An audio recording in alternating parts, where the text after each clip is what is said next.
की हाल चाल थोड़े सारे दा एक काफी तो स्वागत है मेरी एक नवी वीडियो।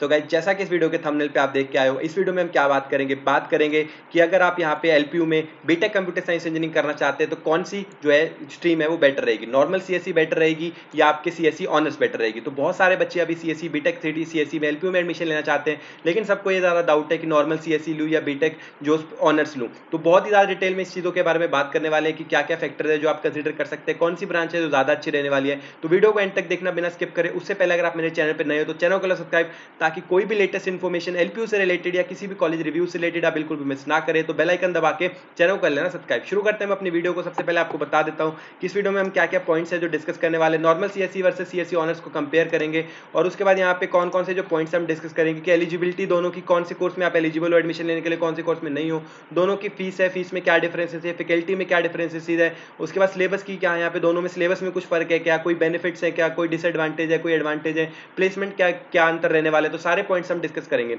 सबसे पहले हम जो यहाँ पे देख लेते हैं, जो सबसे पहला जो पॉइंट हम डिस्कस करेंगे कि कौन कौन सी सीएससी जो यहाँ पे ऑफर की जाती है। सबसे पहले यही आपको मतलब डिफरेंस जानने के लिए सबसे पहले पता तो होना चाहिए कौन कौन सी जो सीएससी यहाँ पे दी जाती है। सबसे पहले हम चले जाएंगे एलपीयू की ऑफिशियल वेबसाइट के ऊपर। एलपीयू की ऑफिशियल वेबसाइट के ऊपर आप यहाँ पे जाके एडमिशंस के ऊपर क्लिक कर सकते हैं। एडमिशंस के ऊपर क्लिक करते ठीक है, यहाँ पे आप खोल सकते हैं 12th के बाद यहाँ पे जैसे एडमिशंस पे क्लिक किया, रेगुलर प्रोग्राम्स पे किया, रेगुलर प्रोग्राम्स पे जाके यहाँ पे आप देख सकते हैं कि क्या आपके जो कोर्सेज रहने वाले हैं। ठीक है, सबसे पहले हम यहाँ पे कंप्यूटर साइंस इंजीनियरिंग पे चले जाएंगे। तो यहाँ पे आपको सिलेक्ट कर लेना आपका डिसिप्लिन है क्या रहने वाला है। यहाँ पे मेरा रहेगा कंप्यूटर साइंस इंजीनियरिंग। तो यहाँ पे मेरे पास पूरी लिस्ट खुल के आ गई कि जो कंप्यूटर साइंस इंजीनियरिंग है कितने प्रकार की रहने वाली है। सबसे पहले तो आता है ये रेगुलर प्रोग्राम है जो आपकी नॉर्मल सीएससी रहने वाली है। ठीक है, नॉर्मल सीएससी के बाद आपके रहेंगे ऑनर्स प्रोग्राम। यहाँ पे ऑनर्स प्रोग्राम में सारे आपके ऑनर्स प्रोग्राम है, जिसके अंदर आपकी ये वर्क इंटीग्रेटेड ये इंडस्ट्री कोलैबोरेटिव प्रोग्राम्स है, जो कि आपको इंडस्ट्री कोलैबोरेटिव प्रोग्राम्स का मतलब क्या है, जो कि मतलब किसी कंपनी के साथ कोलैबोरेट करके आपको पढ़ाया जाता है। जैसे कि यहाँ पे कॉम्पेटिया और गीक्स कंपनी है। उसके बाद वर्क इंटीग्रेटेड है कि आपको मतलब उसमें जो कोर्स कराया जाएगा उसमें आपको वर्क इंटीग्रेटेड इन्वायरमेंट के साथ आपको पढ़ाया जाएगा। आपको फैकल्टी भी जो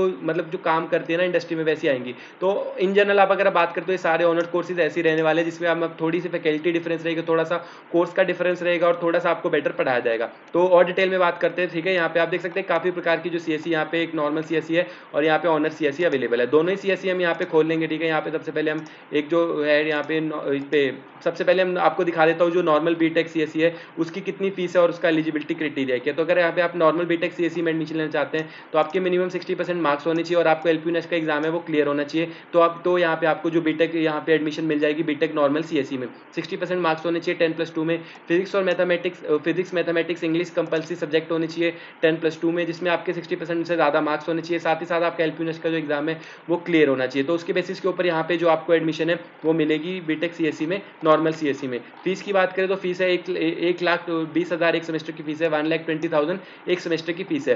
तो ये आपको पूरा क्लियर हो गया, एलिजिबिलिटी क्राइटेरिया क्लियर हो गया और फीस क्लियर होगी। अब आपको मैं ऑनर्स की फीस बता देता हूँ। ऑनर्स की हम यहाँ पे अगर कॉम्पेटिया वाला खोल ले, कोई भी ऑनर्स की फीस आप देखेंगे तो वो फीस रहने वाली है 1,90,000 पर सेमेस्टर फीस रहने वाली है। तो यहाँ पे 1,90,000 पर सेमेस्टर आपकी फीस रहने वाली है। उसके बाद अगर हम एलिजिबिलिटी क्राइटेरिया की बात करें तो एलिजिबिलिटी क्राइटेरिया यहाँ पे बिल्कुल सेम रहने वाला है, चाहे आप नॉर्मल सीएससी ले चाहे दूसरी ऑनर्स सीएससी ले। तो एलिजिबिलिटी क्राइटेरिया बिल्कुल सेम रहने वाला है। 60% आपके मार्क्स होने चाहिए, फिजिक्स मैथमेटिक्स और इंग्लिश आपके कंपल्सरी सब्जेक्ट्स होने चाहिए। एलपीयू नेट का आपका एग्जाम क्लियर होना चाहिए, तो आपको यहाँ पे एडमिशन है डायरेक्टली मिल जाएगी। अगर आपने एलपीयू नेट का एग्जाम नहीं देना तो आपको या तो जेई मेन या सीयूसीटी एग्जाम हो सकता है। इन तीनों में से कोई भी एग्जाम अगर आपका क्लियर है उसके बेसिस के ऊपर यहाँ पे एडमिशन मिल जाएगी। लेकिन मैं आपको जो रिकमेंडेशन करूंगा वो करूंगा कि आप एलपीयू नेट का एग्जाम दें, क्योंकि अगर आपकी जेई मेन्स में अच्छे मार्क्स होते तो आप एलपीयू में एडमिशन लेते नहीं। सीयूसीटी का जो मार्क्स होगा उसके बेसिस के ऊपर आपको यहाँ पे स्कॉलरशिप मिलेगी, बहुत ज्यादा कम मिलेगी। तो मैं आपको प्रेफर करूंगा एलपीयू नेट का एग्जाम दो, क्योंकि एलपीयू नेट का एक स्कॉलरशिप टेस्ट है जिसके बेसिस के ऊपर आपको यहाँ पे काफी ज्यादा जो फीस का डिफरेंस है वो मिल जाता है। जैसे मैं आपको नीचे भी दिखाता हूँ, यहाँ पे अगर आप बिना किसी स्कॉलरशिप के पढ़ते तो आपकी जो फीस रहने वाली है 1,90,000 रुपीज रहने वाली है। लेकिन अगर आप एलपीयू नेट का एग्जाम देते हो और कैटेगरी 1 की कट ऑफ में आते हैं तो आपको 28% की स्कॉलरशिप मिल जाएगी। और स्कॉलरशिप की अमाउंट कितनी है 53,000 रुपीज, मतलब एक सेमेस्टर का 53,000 रुपीज बचाएंगे, एक साल का 1 लाख रुपए बचाएंगे, 4 साल में 4 लाख रुपीज आप सेव करेंगे अगर आप एलपीयू नेट का एग्जाम देते हैं। तो नीचे डिस्क्रिप्शन में दिए गए लिंक से अगर आप रजिस्टर करते हो तो आपको एलपीयू नेट के ऊपर भी फ्लैट 50% का जो डिस्काउंट है वो मिल जाता है। वैसे तो ऑफिशियल फीस जो एलपीयू नेट एग्जाम की है वो बॉयज के लिए 1000 रुपीज, गर्ल्स के लिए 500 रुपीज। लेकिन अगर आप नीचे डिस्क्रिप्शन में दिए गए लिंक से रजिस्टर करते हो एलपीयू नेट की जो फीस रह जाएगी बॉयज़ के लिए रह जाएगी 500 रुपीज़, गर्ल्स के लिए रह जाएगी सिर्फ 250 रुपीज़। और आप देख सकते हैं सिर्फ 500 रुपये का फॉर्म भर के आप 1 साल के अपने 1 लाख रुपये बचा सकते हैं, 4 साल में 4 लाख रुपये बचाएंगे। तो मैं आपको ये सजेस्ट यूँ करूँगा, अगर आप एलपीयू में एडमिशन लेने का सोच रहे हैं तो एलपीयू नेस्ट का एग्जाम जरूर दें। एलपीयू नेस्ट की जो लास्ट डेट है रजिस्टर करने के लिए वो है 10 जून, और 15 जून से पहले पहले आपको एग्जाम देकर अगर आप यहाँ पे एडमिशन लेना चाहते हैं बीटेक सीएससी में, वो आपको कंप्लीट करना पड़ेगा। तो एलिजिबिलिटी क्राइटेरिया दोनों बीएससी जो दोनों सीएससी का सेम है। जो फीस स्ट्रक्चर है वो नॉर्मल सीएससी का है 1,20,000 रुपीज़ और ऑनर्स का है 1,90,000 रुपीज़। तो ये बात तो क्लियर हो गई। तो यहाँ पे एलिजिबिलिटी क्राइटेरिया बिल्कुल सेम है, फीस भी आपको बता दी कितनी है। फैकल्टी की बात करें तो अब जो नॉर्मल सीएससी रहने वाली है ना, उसमें आपकी सारी कॉलेज की फैकल्टी रहने वाली है, जो कि आपको एलपीयू की फैकल्टी है वो पढ़ाएगी। लेकिन अगर आप ऑनर्स प्रोग्राम करते हैं, जैसे वर्क इंटीग्रेटेड प्रोग्राम करते हैं, इंडस्ट्री कोलैबोरेटिव प्रोग्राम करते हैं, उसमें क्या होता है कि आपके जैसे 10 सब्जेक्ट हैं, तो यहाँ पे जो 10 सब्जेक्ट है वो सारे आपको सिर्फ एलपीयू के टीचर ही पढ़ाएंगे। लेकिन अगर आप जो ऑनर्स का प्रोग्राम कर रहे हैं उसमें अगर आपके 10 सब्जेक्ट है तो 10 में से जो 8 सब्जेक्ट है वो आपको जो नॉर्मल सब्जेक्ट्स रहने वाले हैं वो आपको पढ़ाने वाले एलपीयू की फैकल्टी, और जो 2 सब्जेक्ट्स रहेंगे जो स्पेशल आपको पढ़ाए जाएंगे वो दूसरी ब्रांच को नॉर्मल सीएससी वालों को नहीं पढ़ाएंगे। जैसे हम अगर बात कर लेते हैं स्पेशलाइजेशन अगर आप कर रहे हैं मशीन लर्निंग में, तो मशीन लर्निंग के जो सब्जेक्ट्स आपको पढ़ाने आएंगे ना, वो कंपेटिया के जो एम्प्लॉइज वगैरह होंगे वो पढ़ाने आएंगे, जो आपको रियल लाइफ एग्जांपल से अपनी कंपनी के थ्रू जो फैकल्टी है, जो अच्छी फैकल्टी है ना, वो पढ़ाने आएगी। तो ये डिफरेंस हो जाएगा। लेकिन ये कुछ ज़्यादा डिफरेंस नहीं आने वाला, सिर्फ 1 या 2 सब्जेक्ट ही हर सेमेस्टर में ऐसे होंगे जो आपको बाहर की फैकल्टी पढ़ा रही होगी। बाकी जो कॉमन सब्जेक्ट्स होंगे वो आपको एलपीयू की फैकल्टी ही पढ़ाने वाली है। तो यहाँ पे बस ये थोड़ा सा एक एज बेनिफिट मिल जाता है। अगर आप सीएससी ऑनर्स लेते हैं तो आपको जो अच्छे सब्जेक्ट्स हैं जैसे कि डेटा साइंस या मशीन लर्निंग, ये वाले जो आईओटी के कॉन्सेप्ट्स हैं, ये आपको इंडस्ट्री कोलैबोरेटिव जो फैकल्टी है उनसे पढ़ने को मिल जाती है। लेकिन दोनों में ज़्यादा कोई डिफरेंस नहीं है। आप चाहें तो नॉर्मल सीएससी लेके अपने पैसे बचा के गूगल के ऊपर जाके सारी चीज़ें ऑनलाइन, सारे फ्री कोर्सेज यूट्यूब के ऊपर अवेलेबल है, सारी चीज़ें आप बिल्कुल फ्री ऑफ कॉस्ट यूट्यूब में पढ़ सकते हैं। तो यहाँ पे फैकल्टी के कंपैरिजन में अगर मैं कहूँ कि आप 1,90,000 रुपये दो, वो तो मैं आपको बिल्कुल नहीं कहूँगा। लेकिन यहाँ पे जो बेनिफिट आपको मिल जाता है ना, कि जैसे अगर मैंने खुद ने BTech computer science engineering pass की है वो इंटरनेट ऑफ थिंग्स से किया है। मैंने भी बीटेक ऑनर्स की है इंटरनेट ऑफ थिंग्स से। तो मेरे को एक बेनिफिट क्या मिला, नॉर्मल सीएससी वालों को ना जो आईओटी के सब्जेक्ट्स है वो नहीं पढ़ाए जाते थे। हमको वो सब्जेक्ट्स ना सिलेबस में थे, तो हमको बाई चांस मतलब उनको ना पढ़ना ही पड़ता था। तो जो दूसरे बच्चे थे उनके पास भी सारा सिलेबस तो अवेलेबल था, सब कुछ अवेलेबल था, मेरे नोट्स वगैरह सब कुछ अवेलेबल, लेकिन वो पढ़ नहीं पाते थे। क्यों? क्योंकि उनके वो सिलेबस में नहीं था, वो इतनी मेहनत नहीं कर पाते थे उसको पढ़ने के लिए। तो यहाँ पे आपको ये कैच मिल जाता है कि अगर वो चीज़ें आपके सिलेबस में डाल दी जाए तो वो आपकी मजबूरी बन जाएगी पढ़ने के लिए, और आप उनको पढ़ोगे ही पढ़ोगे, और पढ़ने के बाद उनकी उस फील्ड में आपको काफ़ी अच्छी जॉब्स वगैरह मिल सकती है। दूसरे बच्चों के कंपैरिजन आपको एक प्लस पॉइंट मिल जाता है। लेकिन अगर आप पढ़ने में मतलब सोच सकते हैं कि आप पढ़ने में अच्छे हैं, तो आपको जो एक्स्ट्रा मतलब 70,000 रुपीज़ एक्स्ट्रा है वो देने की जरूरत नहीं पड़ेगी पर सेमेस्टर। आप नॉर्मल सीएससी लेके आप गूगल के ऊपर जाके बिल्कुल फ्री ऑफ कॉस्ट यूट्यूब से सारे कॉन्सेप्ट पढ़ सकते हो जो सीएससी ऑनर्स वालों को पढ़ाए जा रहे होंगे। सिलेबस की बात करें तो सिलेबस नो डाउट जो ऑनर्स का सिलेबस रहने वाला है वो बेटर रहने वाला है। जो 20 से 30% जो सब्जेक्ट सिलेबस है वो अलग रहने वाले हैं, जो सब्जेक्ट्स है वो अलग रहने वाले हैं। लेकिन जो 70% सब्जेक्ट्स हैं वो बिल्कुल सेम रहेंगे, कोई भी डिफरेंस नहीं आने वाला है, बिल्कुल जो सिलेबस का अंतर आपको नहीं देखने को मिलेगा। तो ये बात का आप ध्यान रखें कि सिलेबस के बेसिस के ऊपर भी आप जज नहीं कर सकते। अगर नॉर्मल सीएससी में अगर आप अफोर्ड नहीं कर पा रहे ऑनर्स की फीस, तो आप नॉर्मल सीएससी में एडमिशन लेके जा सकते हैं। उसके बाद जो ऑनर्स में जो आपको बेनिफिट मिल जाएगा वो सिर्फ आपको प्लेसमेंट के टाइम पे थोड़ा सा बेनिफिट मिल जाता है। वैसे तो अगर 100 कंपनीज आ रही है तो 90 कंपनीज में, चाहे वो सीएससी ऑनर्स का बच्चा हो चाहे वो वर्क इंटीग्रेटेड का हो,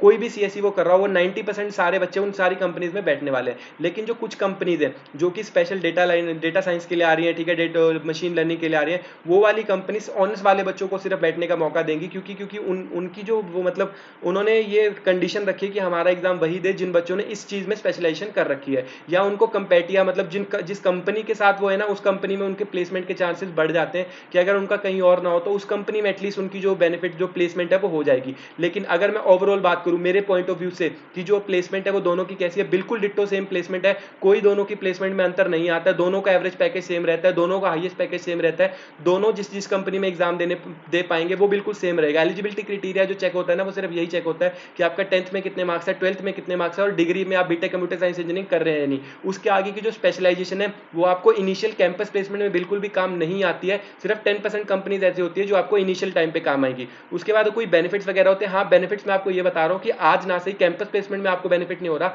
लेकिन जब आप अपनी जैसे पहले 1 या 2 साल की जॉब कर लेंगे, जैसे मैंने अभी अपनी 2 साल की जॉब है जो वो कंप्लीट कर चुका हूँ, उसके बाद आप जब मैं स्विच करने के देख रहा हूँ तो मेरे को एक एज मिल रहा है कि मैं इंटरनेट ऑफ थिंग्स में स्पेशलाइज्ड हूँ। तो दूसरी कंपनीज में जब अप्लाई कर रहा हूँ तो मेरे पास वहाँ पर स्टडी का भी एक्सपीरियंस है और जॉब का भी एक्सपीरियंस है। तो उसके बेसिस के ऊपर मैं दूसरे कैंडिडेट से अच्छा परफॉर्म कर पाता हूँ, मुझे ज़्यादा रिकमेंडेशन मिलती है वहाँ पे अप्लाई करने के लिए। तो ये बेनिफिट्स है जो आपको 1 या 2 साल के बाद मिल सकते हैं, लेकिन कैंपस प्लेसमेंट के टाइप का आपको ऐसा कोई बेनिफिट नहीं मिलने वाला। तो अगर आप यहाँ पे सोच रहे हैं प्लेसमेंट पॉइंट ऑफ व्यू से, तो आप नॉर्मल सीएसई चूज करके नॉर्मल सीएसई में एडमिशन ले लें। लेकिन अगर आप अफोर्ड कर सकते हैं 1,90,000 रुपीज देना, तो वो आप उसमें भी ले सकते हैं। नो डाउट आपको सीएसई ऑनर्स बेटर देखने को मिलेगी। प्लेसमेंट में कोई भी एडवांटेज नहीं होता है ऑनर्स सीएसई लेने का। तो ये मेरे पॉइंट ऑफ व्यू से सारे पॉइंट ऑफ मैंने आपको बता दें कि अगर आप मेरे पॉइंट ऑफ व्यू से देखोगे आप कि भैया मैं कौन सी चूज करूं, मैं अगर मैं खुद पढ़ने जाता मैं चूज करता नॉर्मल सीएसई, क्योंकि जो अब कहोगे कि आपने तो BTech computer science engineering IoT किया है, तो मेरे टाइम पे जब मैंने एडमिशन ली थी, मेरे टाइम पे क्या था, दोनों कोर्सेज की जो फीस है वो बिल्कुल सेम थी, कुछ भी ज्यादा फीस नहीं थी, दोनों कोर्सेज की सेम फीस थी, इसीलिए मैंने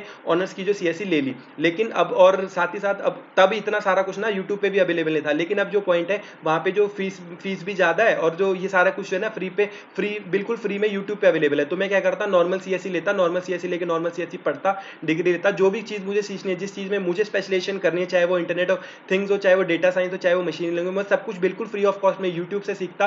और जो एक्स्ट्रा सर्टिफिकेशन है ना वो अदर बड़ी कंपनी से करता, जैसे कि यूडीमी, जितने भी मतलब ये सारी है ना, स्कॉलर्स एकेडमी, इन सबसे बड़े बड़े सर्टिफिकेशन करता, ताकि ऐसा हो कि एक मैंने एलपीयू से तो पढ़ाई हूं, साथ ही साथ मैंने एक्स्ट्रा सर्टिफिकेशन करी हुई है। तो वो डिग्री की यूनिवर्सिटी के साथ मैंने जैसे 4 सर्टिफिकेशन कर ली, 70-70 हजार की जो, या 10-10 हजार की भी मैंने 4 सर्टिफिकेशन कर ली, तो वो ज्यादा भारी लगेंगी एज कंपेयर टू आपकी सीएसई ऑनर्स एलपीयू से। तो मैं तो आपको यही रिकमेंड करूंगा कि आप नॉर्मल सीएसई लेके अपनी जो सर्टिफिकेशन वगैरह ऑनलाइन करें, तो आपके लिए जो बेटर ऑप्शन रहने वाली है वो सीएसई नॉर्मल सीएसई रहने वाली है। प्लेसमेंट, कैंपस प्लेसमेंट में दोनों की कोई अंतर नहीं आने वाला। तो आई होप आपके इस वीडियो से हेल्प मिली होगी। वीडियो पसंद आए तो वीडियो को लाइक कर देना यार, चैनल को सब्सक्राइब कर देना। कोई भी डाउट से नीचे कमेंट्स में पूछ सकते हो, सारे कमेंट्स के जवाब आपको मिलने वाले हैं। मिलते हैं ऐसे अगली किसी वीडियो में, तब तक के लिए बाय बाय।